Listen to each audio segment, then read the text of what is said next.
Please tell us. Okay, so we asked our lovely audience members about their biggest transformation, which they will be comfortable enough to tell us till the very end of the session. So we'll take it one up a notch with both of you here. What was the biggest learning from your life's number one toughest transformation? What was that learning? Because you are leaders, we want to learn from you. So, of course, answers of all kinds are more than welcome. We have with us Mr. Vineet Jaiswal, the Deputy CEO, Center of Excellence, Asset Optimization, Digital Innovation, IT, R&D, Quality, Vedanta. Mr. Jaiswal. Biggest transformation for me, I think I will tell you, this is very interesting. After marriage, I have never stayed so long with my wife together, right? So this was the biggest transformation, to know each other. As a human being, I became better. Being with kids, with parents, learned a lot. So 40 odd days with family in a house was a big thing for me. So I rediscovered myself a lot.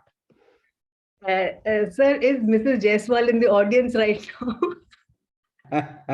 She's a businesswoman. I'm sure she is busy somewhere. Fantastic answer, Mr. Jaiswal. And of course, ladies and gentlemen, we have Mr. Golok Kumar Simli, the CTO of Ministry of External Affairs India. Mr. Simli, the same question to you, sir.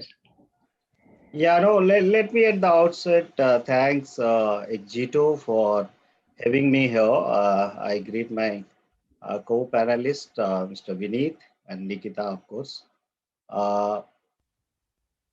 To me, I think fact of life is, I have, if you ask me, I have grown up from a village life. So the biggest transformation for me is how is that, a journey starts in a city, in a urban area, and then getting into all those, jargons, ICT at large, because after doing my engineering graduate, ICT became part and parcel of the life.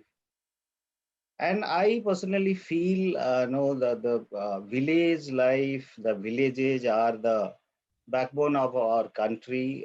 They are the one who maintain our environment, maintain our ecological balance, and the learnings, those grounded things which, while we are growing up and seen on those village life, I think those are the, I'll say, the gems of my career, which I always cherish for, and I always wish uh, perhaps I could have gone back to there. So that's how the transformation all about, Nikita, which whatever I am today, whatever we are doing today for the country, for the masses at large, that's how it is, Nikita. So thank you. Fantastic answer, gentlemen. I mean, on one hand, we have Mr. Simli, who is the epitome of, Padega India, Tabhi Badega India, and we have Mr. Jaiswal. I mean, who so beautifully narrated how important it is to be such a supportive partner and to be thanking their partners with everything that they do. Fantastic, lovely answer. Okay, and on that note, let's start with the very first question. Our very first question is for Mr. Simli, of course. So the question is, with the disruptions that have occurred over the past 24 months, how has interconnectedness, or let's say hyper interconnectedness of systems via Industry 4.0 enabled better business resilience and helped enterprises cater varying customer demands? So thank you, Nikita. I think last 24 months, especially after COVID, the era which we are witnessing for, uh, as an individual, as a organization at large, and if since we are within the government dealing with the citizens, so if I see masses at large also, there is a kind of a complete kind of a switch in terms of behaving our own, in terms of dealing with people, in terms of organizational culture and ethics at large. If you see, there is a no complete switch. And when I say switch in terms of, I'll say managing your digital environment, managing your corporate data center, managing your corporate network, managing your corporate application. Everything has gone, especially in a hybrid era. And even I today, when I'm accessing my corporate data center applications, or for the sake of for my citizens at large, no, not only in India, but globally too, because the passport services, we are not only dealing in India, but our diaspora outside the country also accessing the same passport services throughout the globe. So in all sense, if I see there is a switch happening between the environment we used to work earlier and the current environment we are into. And we have gone into a hybrid era, as I said, something physical, something digital, something on premises, something over cloud, something remote, something no kind of a CUG kind of a network.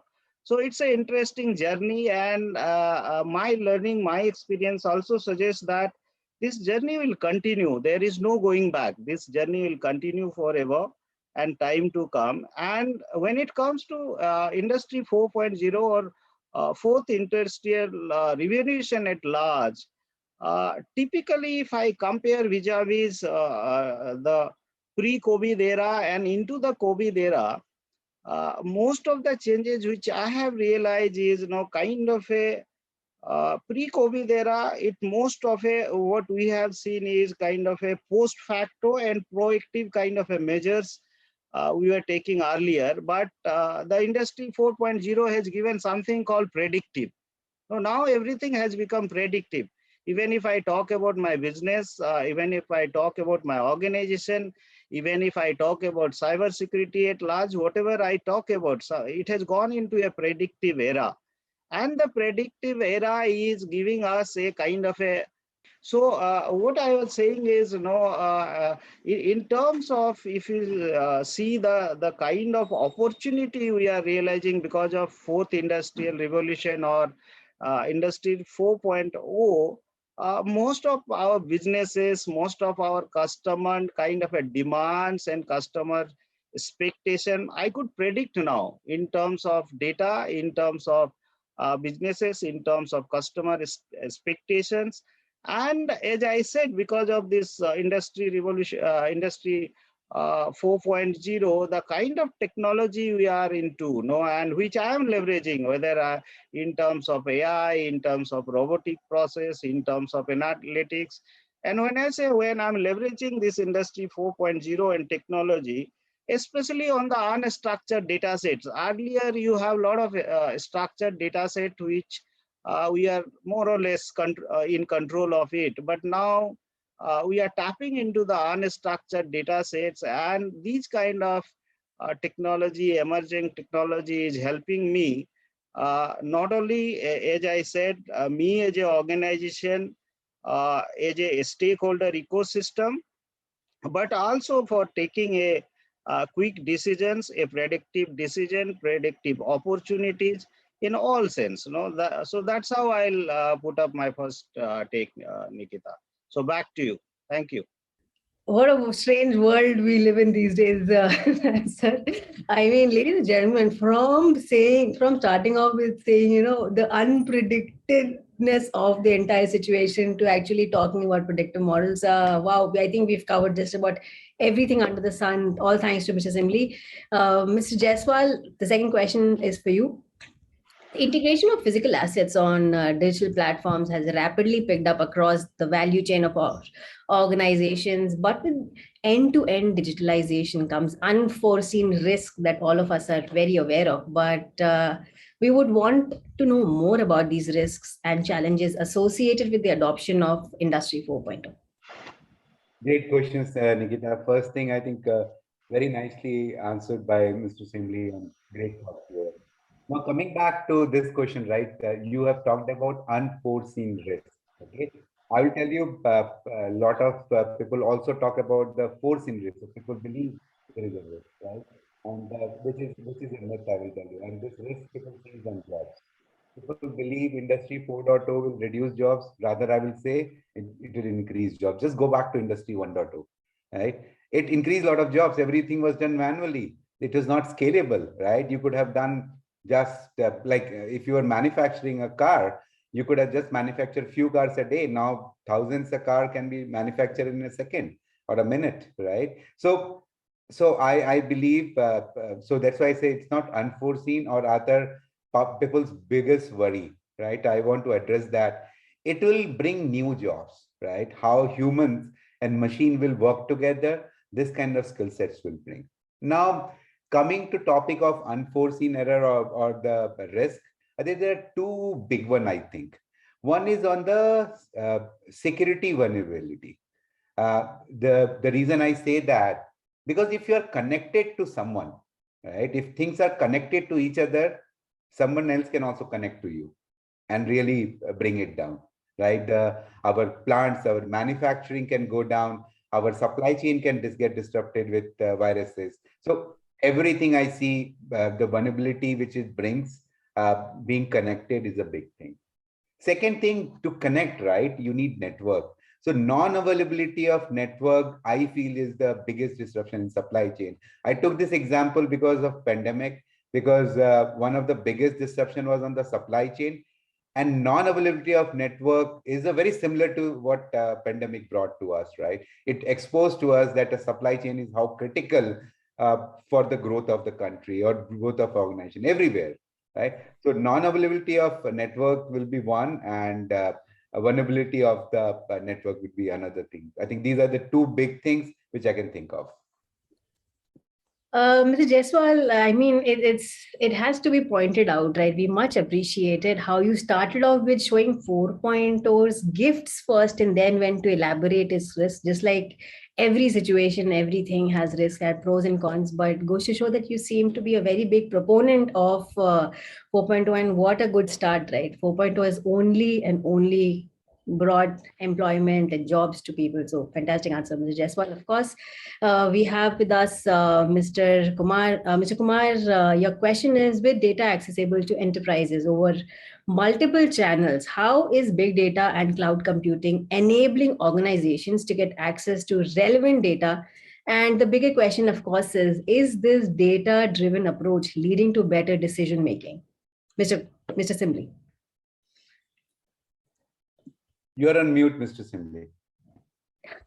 Yeah, so thank you. Thank you, Mr. Jaiswal. So I think this is one of my favorite questions, saying that the data, data coming from unstructured sources, data coming from IoT devices, and then data going into different kind of a facets of life in different forms, and the use and access of data, whether you access through, as I said, on-premises data center or through a cloud environment, and then the concept of analytics, big data, and all.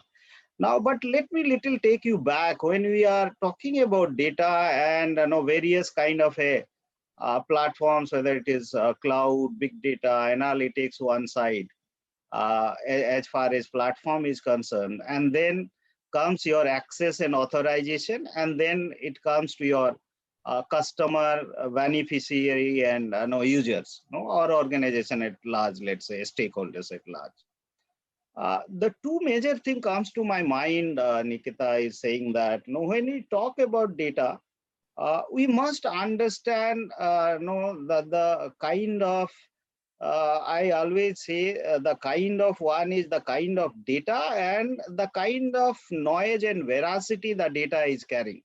And that's why if you ask me, in government too, and which I have already done in Passport Seva program, now it is high time that we developed a data strategy, right?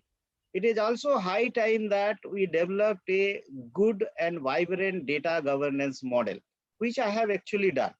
Now, let me take you little again inside from here, saying that when I say a good data strategy, when I say a good data governance model, the first and foremost thing is I also must know about my 5 W's. And what are these 5 W's? The first and foremost W is the workload. What kind of workload you are dealing with? Is it a sovereign workload? Is it a critical workload? Is it a fiduciary workload? No, is it a no public data? Is it a no fiduciary data? Is it a configurable data? So I must know my workload well. Is it a workload which I can deal or which I have to necessarily deal with on-premises data center? For an example, in government, there are many data sets which I probably can't even move into a cloud or public cloud, right? So I must understand my workload first. So that is the first W. The second W, if I'm developing a data strategy, I also must understand about the workplace, right? That is the second W. I mean, from where are you? I'm dealing with this data.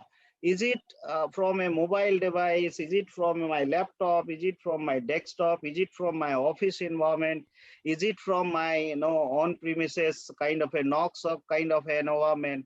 So I must understand my workplace. And when I say I must understand my workplace, I also must develop a ethics, and that I always said that we must develop a digital ethics when we are dealing with data and when we are developing a data strategy, right? Which is again, it is a high time we all should, whether I government, you as a public sector, somebody from private sector, and I'm sure Vineet ji will agree with me. So that is the second W we must remember when we are developing our data strategy. And when I'm dealing with a kind of a cloud kind of a platform or on-premises platform, either way, right? The third W is, I always say that I said the workload, workforce, and then the third W is the workforce. What kind of workforce you have? Is that the workforce is ready to deal with that kind of data strategy or data model you are developing or data governance strategy you are developing? What kind of workforce you have? Does your workforce, does your stakeholder, does beneficiaries and masses at large, they need some kind of a skilling, reskilling, and what is your strategy on that? How do you deal with your workforce at large? When I say workforce, let us not confuse with saying that it is only with your organizational workforce. No, not at all. Your entire ecosystem at large. The fourth W is the workflow, the application. What kind of application it is? Is it an enterprise application? Is it a mobile app? What kind of applications you are dealing with when you are dealing with your business at large, right? That is the fourth W when you are developing your data strategy. And the last W is the cyberspace, your web, your content and context. If you are able to know kind of a holistically visualize, if you are able to holistically develop a strategy around these 5 Ws, then the other three things is to ensure is your speed, scale, and security. How do you ensure this? Your speed, scale, that is the agility, and the security. If you can ensure these three things, having to understand those 5 W, believe me, whether you are doing a big data exercise, whether you are moving your workload into the cloud, or you are taking a kind of a hybrid kind of a approach, the journey becomes easy. And these are our own learning to say. I mean, no, this is how we have grown up. This is how we have learned. And that is how I personally believe, that is how now most of the government department, ministries, we are taking that particular route. One last thing, because when we are dealing with data, when we are doing this kind of a big exercise in the form of big data or cloud, the security is paramount. No, the privacy is paramount. And that's why I always say that when you're dealing with security, again, the security has not be, and it must not be by audit, or it must not be a post facto exercise, but it has to be by design. It has to be intrinsic. Every layer, every segment, every thought processes, whether you are doing a DPR, whether you are doing a RFP, whether you are writing a code, whether you are developing a building a team, the security has to be intrinsic at each of the segment, at each of the layer of exercise you are doing. So that is how I think once you are one has to do when you are thinking of a big data strategy, moving towards a cloud journey, thinking of industry 4.0, coming out from your legacy. So whatever I name it, so that's how you have to progress. So thank you, Nikita, again back to you. Thank you. Fantastic answer. I think if we have to, give a crux to all the amazing audience members here, ladies and gentlemen, when leaders keep saying data is the new oil, then comes in Mr. Simli, just like a conscious doctor who's saying oil is good, but use it cautiously, just like you use oil in your food. Fantastic answer, Mr. Simli. Absolutely amazing. And of course, we have Mr. Jaiswal. Mr. Jaiswal, this is our last question for the session. And of course, as pertinent as all the questions, and it goes out to you, with industries looking to adopt interconnected systems, now more than ever before, is IoT landscape across enterprises split when it comes to prevailing standards and connectivity options? I will tell you, like, people should see this like a Lego block. You will never get a green field. You will never get an idle world. You are lucky in case you are setting up a new plant, new factory from scratch. You can think about everything idle, right? Best of the networks. But remember that will also become legacy in a couple of years. So always look life as a Lego block where you get best of the things and worst of the technologies, and you have to figure out how to connect them. But don't believe in jugaad. Always believe in long-term sustainable solutions. So even if you are trying to connect a legacy application with the best of the digital twins and trying to build on that, make sure it is sustainable, it is paperless. I think so that when I call it paperless, that means it is touchless. Nobody is touching it, right? And that becomes sustainable. Humans, I always say this, right? There is something AI and something is BI, right? AI is for artificial intelligence and BI is for more of a biological intelligence. So biological intelligence should only be used where AI fails, and AI should support human to make the decisions better. Fantastic answer, Mr. Jaiswal, and that's the note that we end in. Wow, and we've learned a new thing. There's AI, and then there's BI. I think we've completely forgotten about ever since AI. So it's my way of looking at BI. People may not define BI like that, but I define BI like that, right? It's a biological intelligence. Fantastic answer, Mr. Jaiswal, and fantastic answer, Mr. Simli. What a session it was, and of course we've got an amazing audience members who are constantly writing in hello, hi to the both of you, because they're so inspired to listen to your amazing words, and they've absolutely been blessed to be a part of this session. Thank you so much, gentlemen. It was a pleasure hosting you for our session today. Thanks, Nikita, for inviting us. Thanks, Mr. Simli. I think it was nice knowing you.